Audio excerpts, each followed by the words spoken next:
Hi, my name's Linda Harris, and I'm Principal Educator for Healthcare Support Workers at NHS. I've had the great privilege of asking colleagues to do their career stories, listening to them, and being able to give them feedback on how amazing they are. And they are amazing and they are inspiring. But it also made me think that for the first time in my career as a leader, I'd asked people to do something that I hadn't done myself. And that kind of goes against one of my first rules of leadership. So, what's my story? It's similar to the other stories that you're going to hear through this week. It's about things not lining up in the way that we hope they would. So, let me tell you how I got here, because sometimes I don't quite believe it myself. For me, the qualifications and school were not a problem at all. In fact, they were the thing that really helped me keep going through a very difficult time.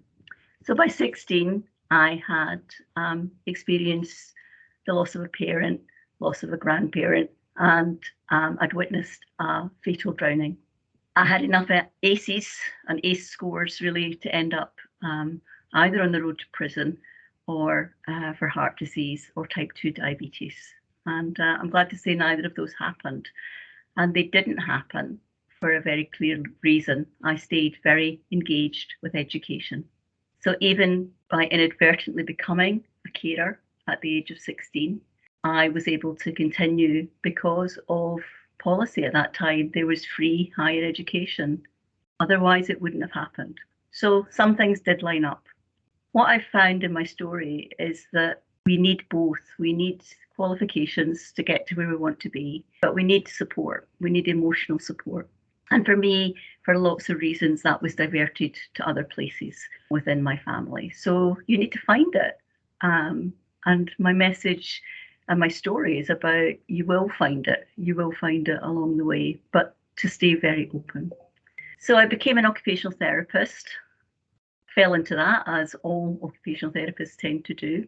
And although I didn't feel at home in the course, I felt very out of place in the course. By the time I practiced, it made complete sense to me, because here I was being paid to ask people what mattered to them, to help them set goals that would help them to be more independent and to live more fulfilling lives.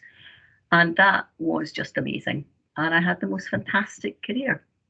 Worked in lots and lots of different areas, worked in different parts of the country, worked with some amazing people. Then I kind of came to a crossroads in my early 40s when the world didn't line up. The ducks weren't in a row again. I had had a relationship breakdown. I'd had a new line manager at work. And for the first time in my professional career, I was being bullied very badly. I was well versed enough in the policy to know that that shouldn't be happening, but the organisation didn't meet me in a way that helped me to resolve it. So off I went, the oldest backpacker in town. I learned to scuba dive, I learned to sail, I learned to stand on my own 2 feet again, I learned what made me tick. I came back to the job where I'd been bullied with a different line manager. And within 6 weeks, I knew that nothing had changed. So I needed to do something different. And I was really fortunate to be given the opportunity to move into the learning and development team in my health board. It was a secondment, and so many people have had their opportunities to test out doing something different, test out their skills through a secondment. I will be forever grateful for that, because it took me to the best team I've ever worked with. I was a rookie, and yet they embraced me, they developed me, they supported me, they laughed with me when things went wrong. I absolutely loved it. For the first time, I think I really felt that I belonged and that I was in the right place doing the right thing. It had always been about education for me. This secondment was a springboard that took me on a wee bit of a detour via the Scottish Government into NHS Education for Scotland. First of all, to work on Flying Start programme for newly qualified practitioners, and then to work with healthcare support workers. And I often say to my colleagues, I've got the best job in NHS because I get to ask people what matters to them. And I'm in a position to do something about some of that, not all of that. And that's fantastic. That feels amazing. When you're in the right place doing the right thing, you'll know it. So I guess my message is, if you're not in the right place and you're not doing the right thing, then find the support.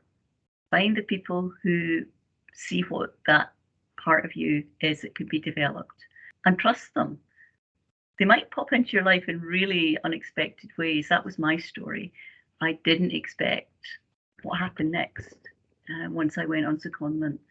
So embrace it, embrace the opportunities. I would say that I didn't have a great start to my academic life, but I can say I'm really proud of achieving what I've achieved. I'm an occupational therapist. I have a master's in management, leading and learning from one of the top UK universities.